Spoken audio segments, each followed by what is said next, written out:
বিসমিল্লাহির রহমানির রহিম। ঈদ উল ফিতরের শুভেচ্ছা সবাইকে। পরন্ত বিকেলবেলা আমরা একটু ঘুরতে আসছি। আমার সাথে আছে শ্রদ্ধেয় কাকা জনাব মোহাম্মদ হারুন রশিদ। কাকা, আপনার এখানে বিকালবেলা ঘুরতে এসে কেমন লাগতেছে? ঈদ মোবারক সবাইকে।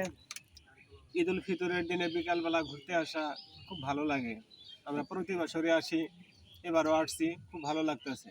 আপনারাও আসেন। আচ্ছা কাকা, ওই যে ছোটবেলায় যে আমরা পাহাড়ের কিনারায় আসতাম, এসে অনেক রকমের পাখি ধরার জন্য আসতাম, বাড়ির থেকে লোকজন এসে আমাদের দৌড়ানি দিয়ে নিয়ে যাইতো, সেই স্মৃতিগুলা কি এখন মনে পড়ে? হ্যাঁ, এখনো মনে পড়ে।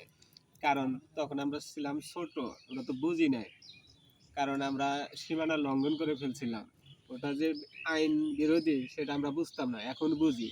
এখন বুঝে তারপরে আমরা এখনো ঘুরতে আসি, খুব ভালো লাগে। এখন আর আমাদের বলতে হয় না আমরা সীমানা লঙ্ঘন করি না, খুব ভালো লাগে। আমরা আমার এই সীমানা লঙ্ঘন করে আগের যে যে কৃষ্ট ফল ছিল আমরা ওগুলো তুলে আনতাম, খুব ভালো লাগতো। আমাদের সাথে আরো আছে জনাব মোহাম্মদ আব্দুর রব। ওখানে সে খুব ব্যস্ত, তার যে নিজের একটা পেজ আছে অপূর্ণ আশা, সেখানে সে ভিডিও বানানোর জন্য অনেক ব্যস্ত, আমাদের সাথে সে সময় দিতে পারছে না। তারপরেও তাকে একটু যদি আমরা এই যে আরেকটু বলো যে মোতালেব মামা যে ঘরের ভিতরে উঠে পিটাইছিল কৃষ্ণ ফলানোর জন্য আমরা গেছিলাম। যদি একটু রূপ স্যারকে পাইতাম, তার ছোটবেলার সেই স্মৃতি কোথায় আছো? একটু যদি বলতো, স্যার একটু যদি আসতেন আমাদের কাছে, আইসা যদি তার অনুভূতিটা। ধন্যবাদ দাও। আগে সাক্ষাৎকার উত্তর দিকে একবারে গাছ আচ্ছা, অসংখ্য ধন্যবাদ। কি নিয়ে কথা বলছিলেন? এই টিকটক যে আমরা ছোটবেলায় এখানে আসতাম, পাখি পাহাড়ের ধরা, কিনারায় এসে পাখি ধরতে যাস। পাখি ধরতে আসতাম, অনেক কিছু ধরতে আসতাম বাড়ির থেকে। তারপরে একবার ওই যে পাহাড়ে গেলাম কৃষ্ণ ফলের জন্য। ভালো কথা মনে পড়েছে। আমার একটা ছোটবেলার স্মৃতি আছে। আমরা তো ছোটবেলা থেকেই এখানেই মানুষ, আমাদের পার্শ্ববর্তী এলাকা এটা।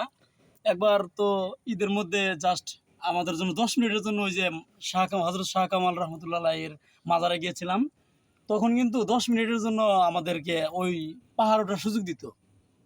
তারপর ওই সুযোগে উঠে গেলাম। ওঠার পর 10 মিনিট কোন জায়গায় অতিবাহিত হয়ে গেছে বুঝতে পারি নাই। সবাই নেমে এসেছে। তারপর তো আমি আটকা পড়ে গেলাম। আটকা পড়ে যাওয়ার পর অনেক কাকুতি মিনতি করার পর তারপর আসতে ছিলেন না ওনারা। পরে ওখানে আমরা ওই ওই মাজারের ওখানে কিন্তু দেওয়া হয়, এই যে তোবারক। সিন্নি তোবারক দেওয়া হয়। ওগুলো বসে খেলাম। খাওয়ার পর একটুটা যখন দেখলাম মানুষ সরে গেছে, তারপর এত উঁচু ঢালু পাহাড়, তারপর কিন্তু এক দৌড়ে আমি নিচে চলে আসলাম। আর তারপরে কোনোদিন আমার ওই পাহাড়ে ওঠা হয়নি। ধন্যবাদ আপনার সেই ছোটবেলার স্মৃতি বিজড়িত কিছু কথা বলার জন্য। ধন্যবাদ দর্শক শ্রোতা। আমরা পরবর্তী কোনো পর্বে আপনাদের আরো মজার মজার স্মৃতি আপনাদের সাথে উপস্থাপন করব এবং শোনাবো।